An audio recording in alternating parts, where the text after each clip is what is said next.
त्याच्यामध्ये जर 10% बचत केली तर आपले 65,000 कोटी रुपये वाचतात. म्हणजे आपण करू. मलाही कठोर निर्णय घ्यायची सवय, मी काही तसा कोणाची आयगाई करणार नाही आणि ते निर्णय घेतले. तुम्ही म्हणताय की तुम्ही एक प्रकारचे दिले, ते आमच्या घरचे पैसे नव्हते, ते जनतेचे पैसे होते. जनतेचा कारभार करताना, लोकाभिमुख कारभार करत असताना मग तसं संजय गांधी निराधार अंतोले साहेबांनी त्यावेळेस 60 रुपये सुरुवात केली. आज आम्ही आता ते 1,500 रुपये करून घेतले. निराधार लोकांना पैसे चालूच आहेत, तेव्हापासून आजपर्यंत चालू आहेत. कुठं बंद केले? आम्ही काही लोकांशी बोललो किंवा कुठल्या योजना जास्त पॉप्युलर आहेत. आम्हाला शिवराज सिंग चौहानांनी सांगितलं की माझ्या इथं लाडली बहिणा ही योजना पॉप्युलर झाली आणि त्याच्यामध्ये ते गेले 15, 13, 17 वर्ष इथं मुख्यमंत्री राहिलेले आहेत. आता ते कृषी मंत्री झालेले आहेत. त्यांनी योजना दिली. त्या कर्नाटकमध्ये देखील काँग्रेसवाल्यांनी योजना दिली नाही का? त्यांनी तर फुकट काय ते एसटी दिली, तिथली ट्रान्सपोर्ट ते फुकट दिलं. बरंच काही काही केलं. आता त्यांच्यावर ताण आलाय म्हणतात. आपमध्ये स्वतः पंजाबच्या मुख्यमंत्र्यांनी कितीतरी योजना मोफत दिल्या. ते स्वतः केजरीवाल साहेब म्हणतात इतक्या युनिट पर्यंत वीज मोफत, इतक्या लिटर पर्यंत पाणी फुकट वगैरे वगैरे. तो त्यांचा अधिकार. लोकशाही पद्धतीनं निवडून आलेल्या सरकारने काय द्यायचं आणि आम्ही तरी 1,500 रुपये दिले. त्यांचा जाहीरनामा आला, त्यांच्या जाहीरनाम्यात 3,000 रुपये केले. त्याच्यामध्ये 3,000 रुपये करून मग त्यांनी पण एक प्रकारचं प्रलोभन दाखवलंच ना. आम्ही जसं तुम्ही आम्हाला दोष देताय तसं त्यांनी 3,000 ग्रॅज्युएट लोकांना सांगितलं तुम्हाला आता 4,000 रुपये महिना देणार आहे.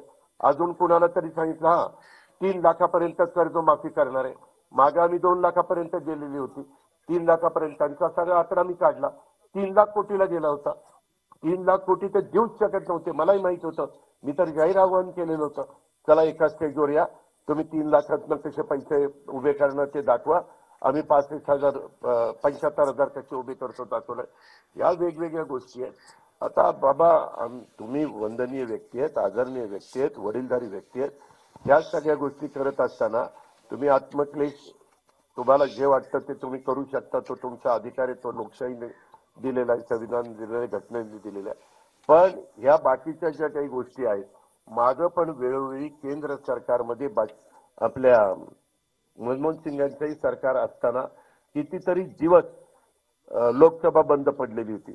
नुसतं जायचं, तिथं सह्या करायचे आणि लागोपाठ किती तुम्ही रेकॉर्ड काढा. अशा घटना वेगवेगळ्या ठिकाणी घडल्यात. जरूर आता ह्या चर्चा झाली पाहिजे. तुम्ही ते अदानीचा मुद्दा काढला. चर्चा तर करायला कुणाची ना नाही. काही काही ठिकाणी आपल्याला मार्ग निघत नाही त्यावेळेस आपण कोर्टामध्ये जातो. बरं, कोर्टात जात असताना सुप्रीम कोर्टाने लगेच सांगितलं ईव्हीएमच्या बद्दल तुमच्या बाजूने निकाल लागला की तुम्ही म्हणता ईव्हीएम चांगलं, तुम्ही पराभूत झाला की तुम्ही ईव्हीएमला दोष देता.